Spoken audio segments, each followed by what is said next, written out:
Hello and welcome to the first episode of Conversations with Elders, which is a podcast that is supported by Aephoria partners. And in this first episode, I'm very happy to welcome my very dear friend, Mmatshilo Motsei. Mmatshilo, welcome. Morning, thank you. Happy to be here. Very happy to have you. And before we start, Mmatshilo, I'd like for us to take a moment to get centered. Just very briefly close our eyes and get attuned to self. Taking a deep breath in.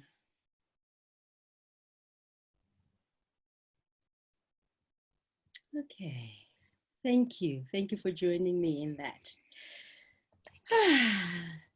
So, yeah, I wanted to have you be on the podcast to explore your thoughts around COVID-19, but also beyond COVID-19.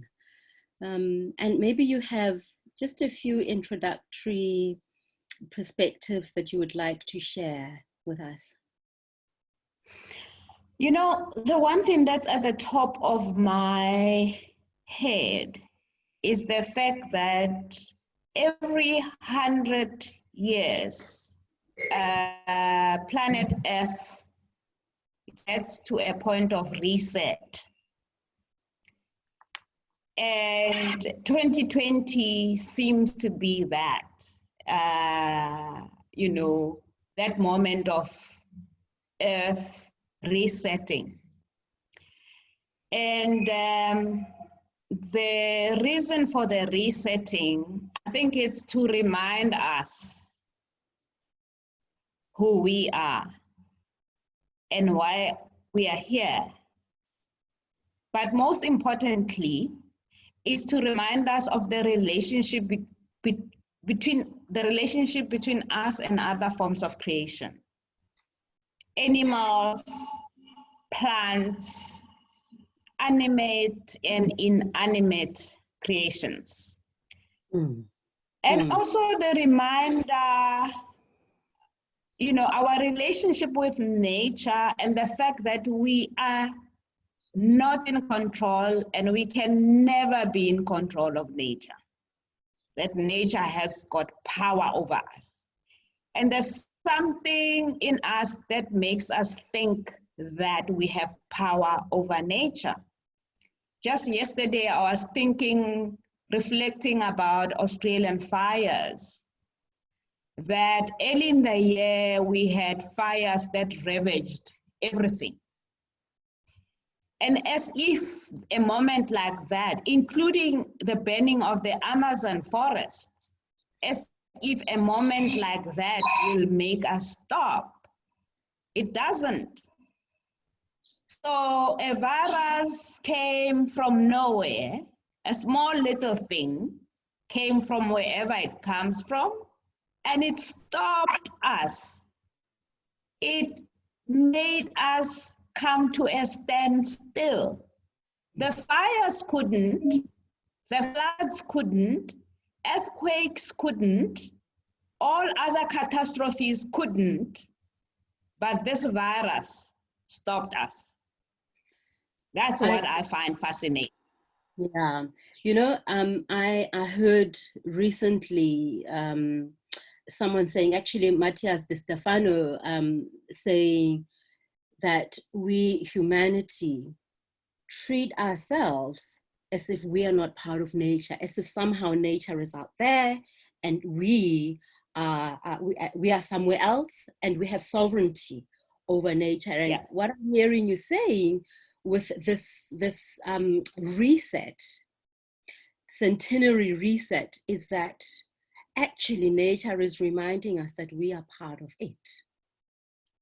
That's exactly.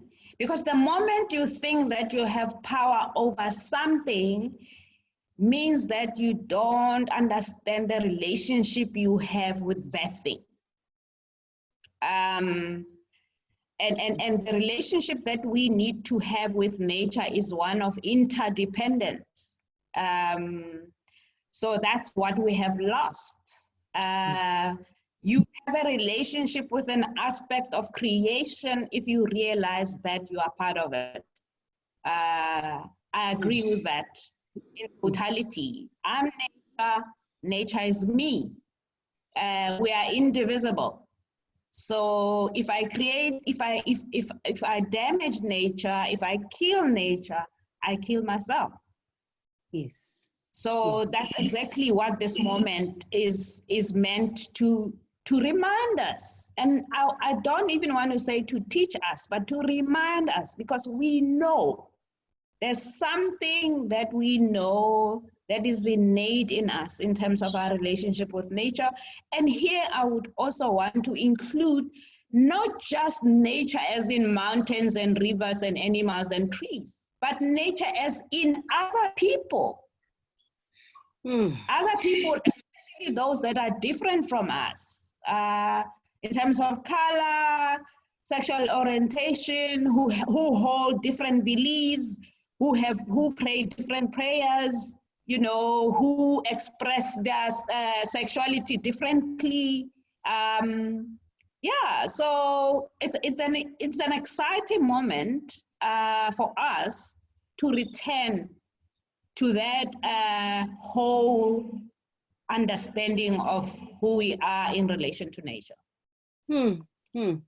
So I appreciate how you are taking a broader perspective to us as humanity, and highlighting that our difference doesn't necessarily, or our difference shouldn't be used as a tool for being exclusionary of each other, but rather, you know, the same as nature is not the same. It has variance all over.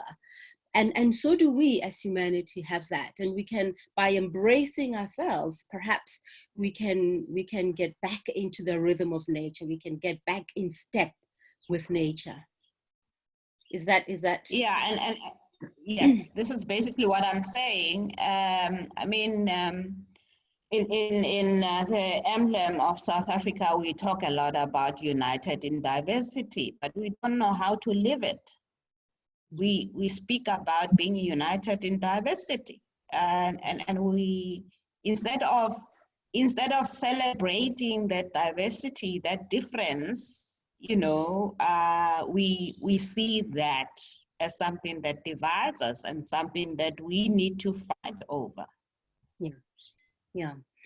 Mmatshilo, sorry, can I invite you to just say a few words about your background, just so that we can put your perspective into a particular, we can provide some kind of background to the perspective that you are sharing with us, so that whoever is listening can really get to understand where your thinking comes from and what it is invited by. I am, where do I start? One thing that is constant that I can vouch for, because I never really know who I am, what I do, but one thing that is constant is the fact that I'm a mother, you know. That one is something that is not confusing. Mother of 2 boys and 1 girl, and I have worked, I started my career as a nurse and a midwife, and I studied psychology, and I did creative writing. I was born in a family of indigenous healers. So in my work, I combine all wisdoms, wisdoms of the medical model with its limitations, wisdoms of psychology with its repression of African indigenous knowledge, the model of spirituality as well. Outside of religion, my understanding of spirituality is just a connection and a recognition that we are more than what we believe we are, and that there is a greater force.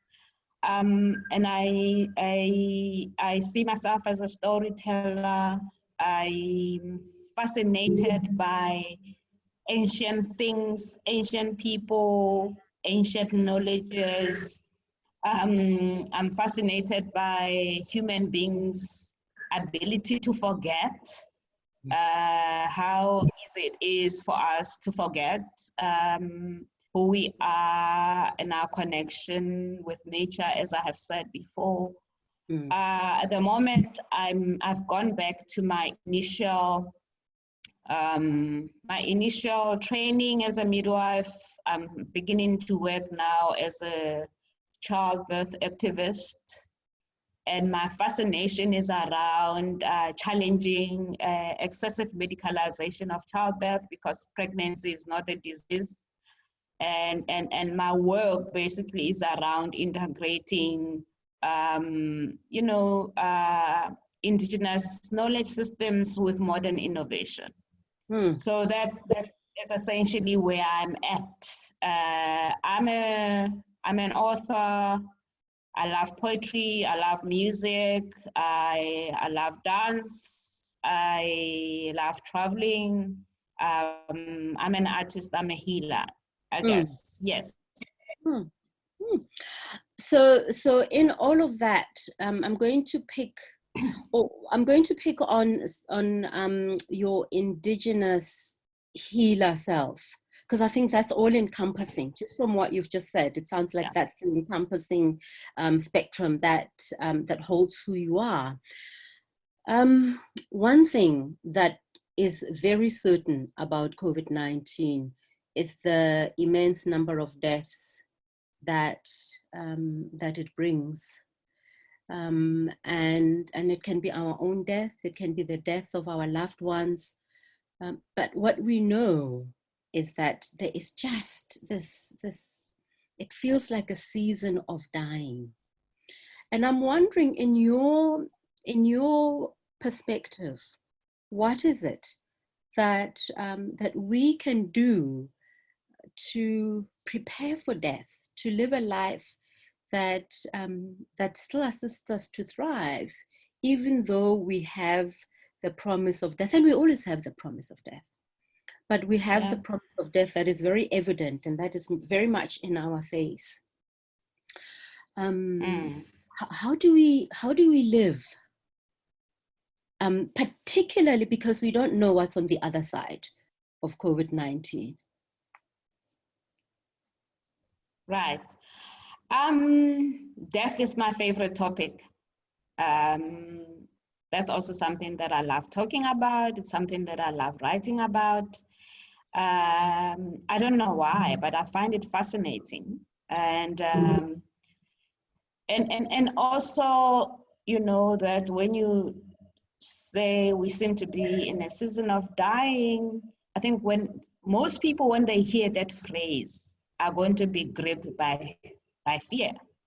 But when I heard you say it, the immediate thing was, oh, we are also in a season of rebirth. Because when you talk about a season of dying, already I'm excited to know what's on the other side of dying.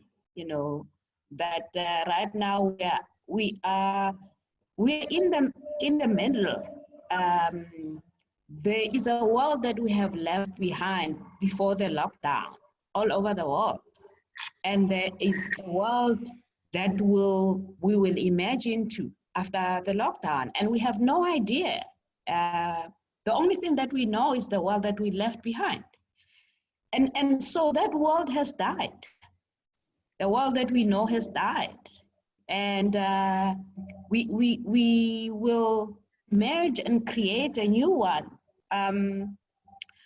But also talking about physical death, in African cosmology, when we talk about the cycle of life, we always speak about, the unborn, the living, and the departed. And that is a circle. So when you talk about life holistically, you are embracing those that are not born yet. And you are also embracing those that are alive now. And you are embracing those that have departed. So in a sense, there is no way that you can live life fully when you are afraid of death. Because when you're afraid of death, it means you are incapable of embracing the fullness and the circle of life. The one phrase that I really love is by Rabindranath Tagore, who says, death is not the extinguishing of light, but almost like the emergence of a lighting of a new one. So we are dying at the moment. We are going through death, both physically and metaphysically. And it will be interesting to see what heaven will we create on the other side, even when we're still here on earth. Yes, yes, indeed. And it is an exquisite possibility, opening, invitation.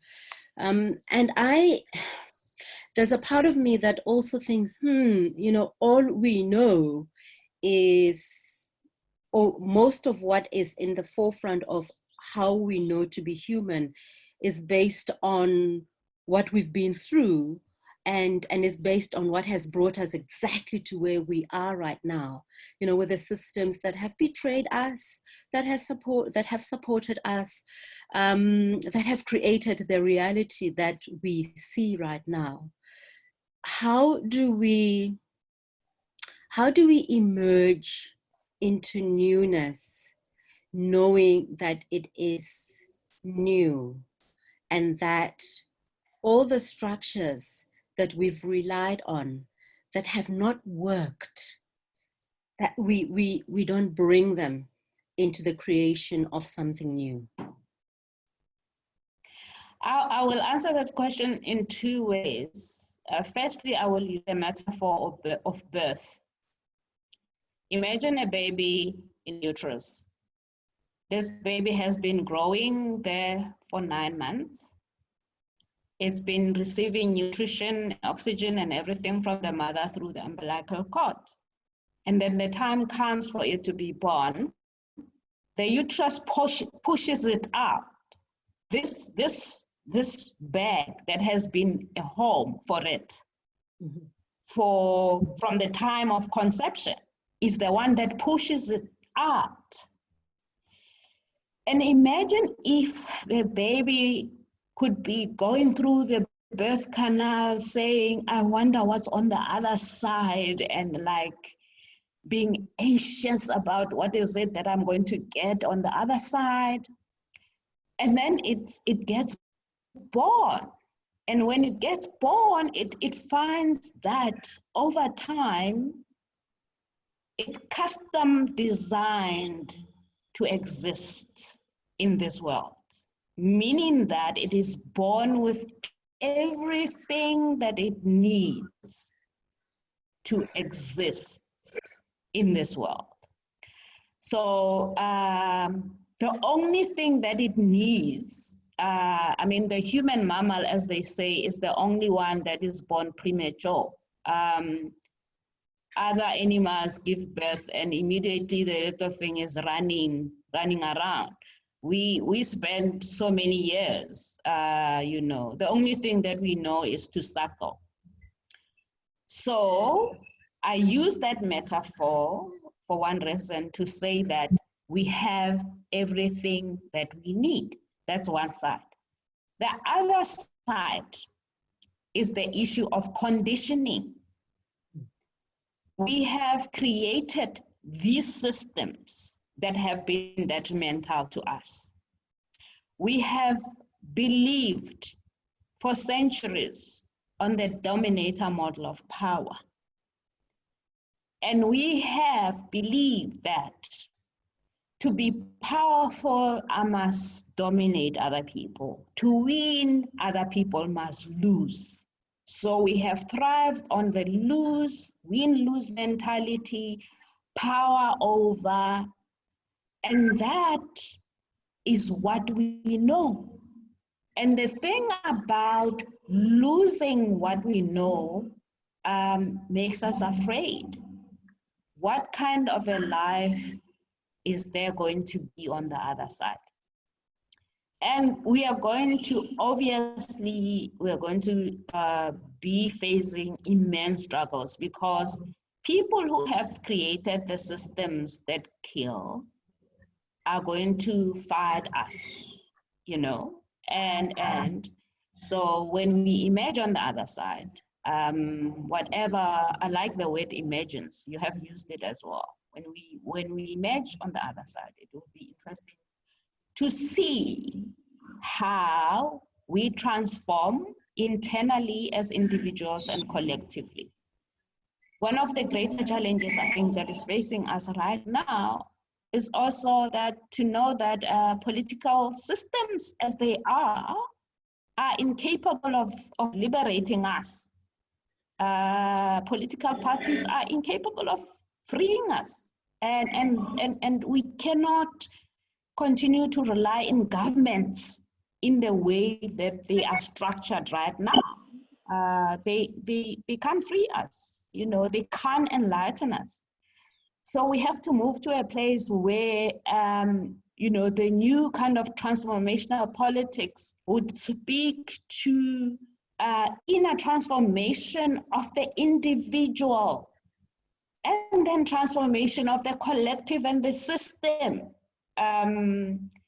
This is what I find exciting. I mean, this is something that I reflect a lot about. Consciousness is one word that we use and abuse a lot. Even political parties talk about political consciousness. What does that mean when you speak about political consciousness, but you govern as if other people do not exist? So this is essentially, I would say, that the world that I'm keen to create. And I know that there's many other people in the world who want to create such a world. So I think the word, as we step into the next phase, is co-create. How do we co-create this kind of world that we've been writing about? We've been writing about for so long. Now we have a moment to bring it to reality. How courageous are we? Because the thing about creating this world is that we have to be willing to lose. There's certain things that we are also going to lose. There's certain things that we must be willing to let go. Yeah. Certain comforts, privileges that we have to be willing to let go to create this new world. So that's death. I mean, that's death for me. Yes, yes, exactly. And it sounds like, in a way, what nature has done is to prepare us for that loss by putting us into a state of lockdown, of restriction of movement, so that we can really have that opportunity to be quiet and to step within and figure out, all right, what do I need to let go of, or what no longer serves? And be courageous. I love how you use the word courage, you know, that we need to be courageous enough to stand in that liminal space of the loss of what we used to know, but without anything in front of us having formed itself yet, nothing that has cohered yet, that we can say, all right, that's where we are going. But being just in this space of suspension, actually. And just how deeply painful and scary that can be. But from what I'm hearing you saying is that, in fact, that's the space that we need to be sitting in and to be doing our work. And our work. And we can't even occupy that space when we are ruled by fear. Right now, what the media is doing is pumping out so much fear and anxiety. You know, we don't want to be a baby that's being born and worried about what's happening on the other side of the birth canal. Because we know that we have conquered so many other, kind of tragedies as a human race from the beginning in our evolution, and we're still here today. So, but also I want to say that loss is not necessarily a bad thing. You know, when we hear the word loss, we already think, oh, I've lost this. And my nature is always to flip the coin. When somebody says, oh, I've lost so much, and then immediately I flip the coin, I say, oh, what did you gain in return? So we are at this place where we have to flip the coin. But the thing about it is that you can only create if you are aware of the tools that you need to create. My other fascination is, or maybe the question is, would we recognize ourselves when we emerge differently? Does a snake that has shed an old skin know that it's got a new skin? Or does it just see itself as a snake? Does a butterfly recognize itself when it's no longer a caterpillar? So I think those are the things that we are going to have to reflect on, and not from a place of fear, from a place of calm. Ideally, it should be from a place of love. But love is something that is so scary for most people because all we know is fear. If we can't operate from that place of love, which is ideal for me, I'll say at least from a place of calm, believing that we will emerge differently, and we are supposed to emerge differently. Yeah, sure. Thank you. Thank you so much. I think we're running out of time. So just a word or two, a sentence or two around fundamentally what our work is. How do we prepare ourselves, just at a very practical level, some ideas that you can give to prepare ourselves. I spend quite a lot of time wondering about me, wanting to know myself better, being conscious about how I really react, and being conscious about feeling fear when it's thrown at me, and being aware of how I deal with it. So for me, the kind of metaphor that comes is the one of, treading softly, one step after the other, and being aware of yourself. So I'm preparing myself by reflecting on myself more and wanting to know what is it that is changing inside of me. What am I leaving behind? What are the fears that have been ruling me in my life? And am I prepared to let them go? That's how I prepare myself for the next phase. Sure. Thank you. It's very reminiscent of Biko's invitation. That liberation, it starts here. It's never going to start out there. So thank you very much. Mmatshilo, sure, what an exquisite conversation. I feel like we could go on and on forever and ever, but time doesn't allow us, and we have work to do. So thank you very much, and have a blessed day. Thank you. Thanks. Thank you all. Thanks for watching. Thanks for being part of this. Next, I will be talking to Rod Suskin.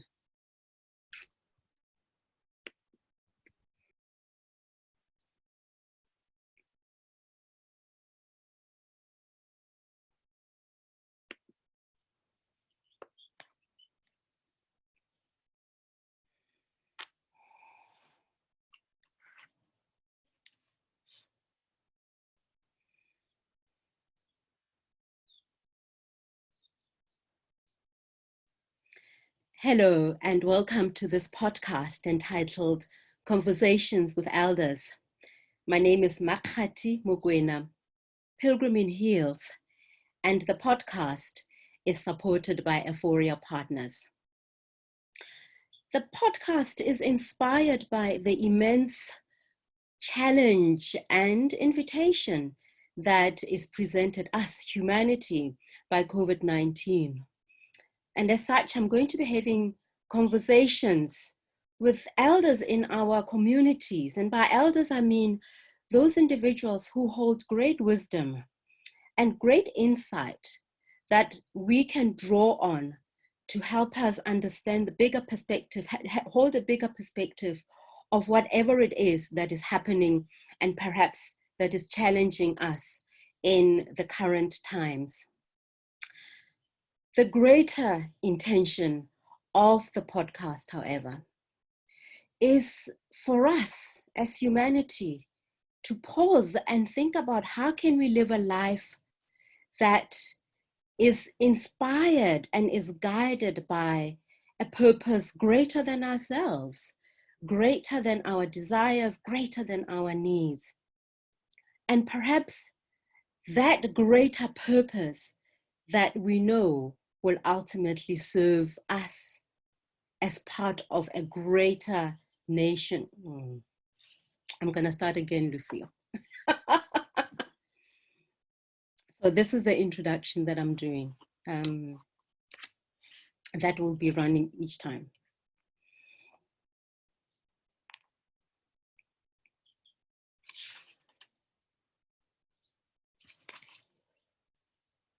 Let me just pause. Hello, and welcome to this podcast entitled Conversations with Elders.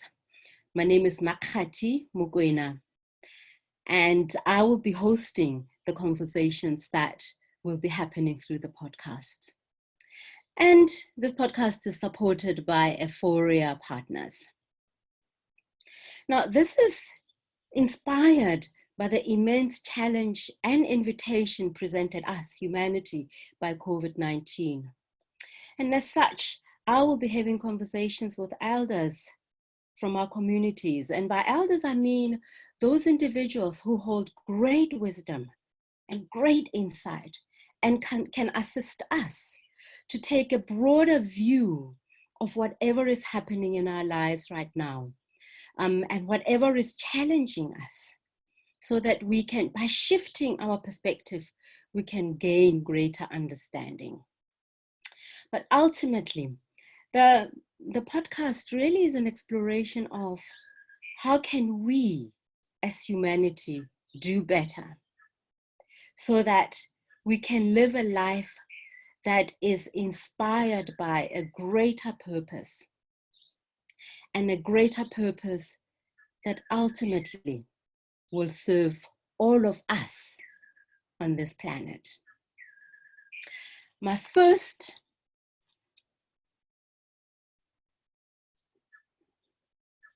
please stop at